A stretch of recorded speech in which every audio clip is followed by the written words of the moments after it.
Well, thank you for sharing that. That gives me a picture of what it might mean to step out of binary thinking and the value of these concepts in the world. Now I'm wondering, how could one bring this into practice? What might the steps to doing something like this in active practice be? Yeah, I think for me the first one is probably what I already said about acceptance.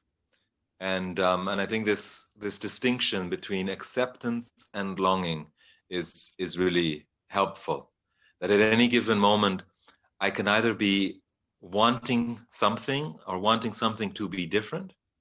And that's, for me, I experience that as a kind of a movement. I'm going towards what I want, or I'm going away from what I don't want. And so whether I'm actively having like a wish for something or whether I'm resisting something, both of those is a type of longing. And that is different from what I call acceptance, which is a stillness. There's no movement in the place of acceptance. It's just things are the way they are. People are doing what they're doing. The world is the way it is. And when I can have a moment of rest with that, it is how it is, then I have space to respond with awareness and to respond with choice. So that quality of acceptance, of having a space to be fully in my own choice, is for me the first part. Yeah. Because when I'm in choice, then I can choose to see people in their humanity. And that's the next step. Seeing people as innocent. Everyone just wants to be happy. Everyone just wants to meet their needs. Sometimes they do that in ways that I experience as tragic. And still, I trust them as innocent beings doing their best. That's a choice that I can then make. And once I've done that, I can start to bring this space into my perspective, expand my perspective to hold both, to hold all. So what are apparent contradictions can be held as together. It's apparently a contradiction that I really see this rainforest as valuable when it's alive and supporting life, the plants and animals that live there and the oxygen it provides for the whole atmosphere. And other people would see that rainforest as valuable when dead because they want space for cows to graze, or they want wood for paper or whatever. And that seems like a contradiction. It's a totally opposing strategy. But I wanna hold these both as valid human experiences.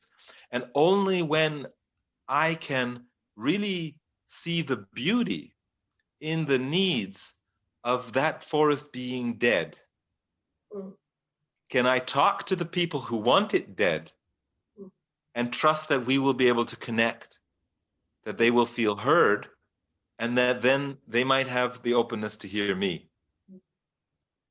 So coming back to where we started from, like if my goal is human cooperation, to create a world that works for everyone, then my power to really see how the needs matter in an apparently contradictory situation is for me a key place to start this cooperation. And then I'm genuinely out of binary thinking, and I'm genuinely holding the whole as valid and valuable. And then I can have as we say, I increase the chances of connection and cooperation and finding a way that works for everyone. It sounds almost really challenging from where I'm sitting right now to be able to hold all strategies as valid and find the beauty under strategies like, a dead rainforest. To me, that's difficult. And yet I sense that what you're saying is, in order for us to collectively have a chance at a cooperative future that works for everyone, I can't be, as a person on the ground wanting changes in that direction, I cannot be approaching the problem while excluding some parts of humanity. And Exactly. that there can be room for much more possibility, more like changes towards a world where truly everybody's needs matter. Yeah. And for me, acting from that place,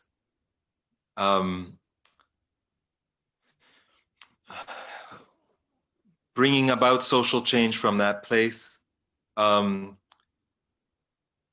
is so important for not just recreating structures from the past, not recreating different forms of domination, power, the use of power for dominating. I really don't want to dominate even the opposing group, even if I can. I want to step out of that way of being. So that for me is like very important for sustainable social change. Yeah.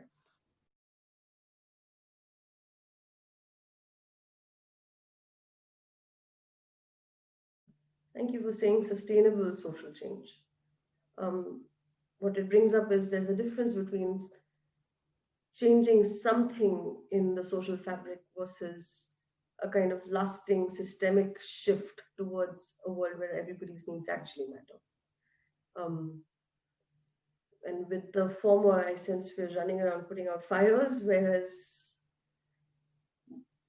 it maybe requires at this point for us to really examine closely why there are fires in the first place. Exactly. And for me, I hold a certain importance to putting out fires, like if something is burning, but I want to actually do it in a way that also contributes to addressing the source of the fire in the first place. So at some point, like we can talk about civil disobedience, for example, the protective use of force. And I mean, a fun fact here, once upon a time, I sat down on a logging road and got arrested to stop the killing of a rainforest. And I stand behind such an action because was really important, and it is important for me to bring awareness. And if me putting my liberty in between the logger and the trees can do that, then I want to do that. But it's civil disobedience, it's peaceful, nonviolent protest to highlight the urgency. It's really important, and still I want to follow the principles of holding all of our humanity with care.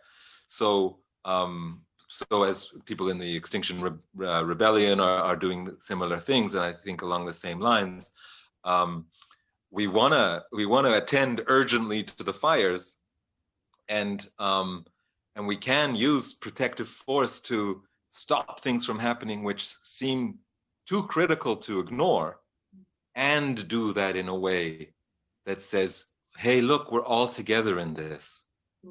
You, the logger, me, the protester, there's the rainforest, let's figure it out. And meanwhile, by the way, don't cut the trees down today because we haven't figured it out yet. So, yeah. And that brings up a really important piece of the nonviolent communication, the process and the consciousness, which is about the protective use of force, which is very different from violence or the use of force to inflict harm or hurt someone else. What you're saying is it's about using force to preserve life or preserve resources that then support us to meet all our collective needs. And that's it. Thank you for bringing that in within the context of stepping beyond the binary of things. Yeah, and in this context, like, it's really also using force protectively in a way that doesn't go against or badly stop the needs of others in the process. Like, for example, in this case, like, some activists would like to spike the trees and then someone cutting them down, when the chainsaw hits the metal spike, it breaks, and when it breaks, it can explode, and when it explodes, it can hurt the human being using it, and that is across the line. That then becomes potentially very violent, and yeah, and that doesn't have the same quality for me. And then it's no longer protective because it doesn't preserve life, and we're including all of life. The log exactly. Yeah.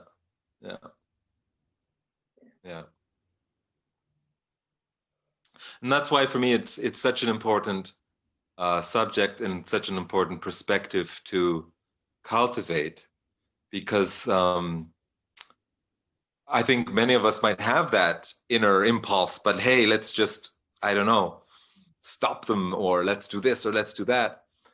And then I want to repeat, like, this invitation to step beyond binary thinking is not an invitation to ignore that impulse or to avoid that impulse. It's an invitation to include that impulse along with the rest of the situation, along with the rest of the beings involved in the situation. And indeed, along with all of my other needs as well, not just to protect, but also to build connection, to have, collaborative, cooperative solutions, and a shared humanity. Exactly. Yeah. So thank you so much for talking to me today. This has been I've really enjoyed this conversation and sinking into the subject a little bit, and I really look forward to sinking into it more this Saturday. Thank you too. I'm happy to have this time, and as I do this and talk to you, I get also more clarity about what will happen on Saturday, and that's helpful since it's after tomorrow. So I'm looking forward to it as well, and diving in with whoever is there. And I mean, also, the more we talk, I also want to say that for me, I can see directly how relevant it is to every processes, moments, critical things that happen on the ground, because that's part of what we're doing. So even this is quite enriching. Looking forward to a lot. Good. Thank you, and see you soon. See you soon.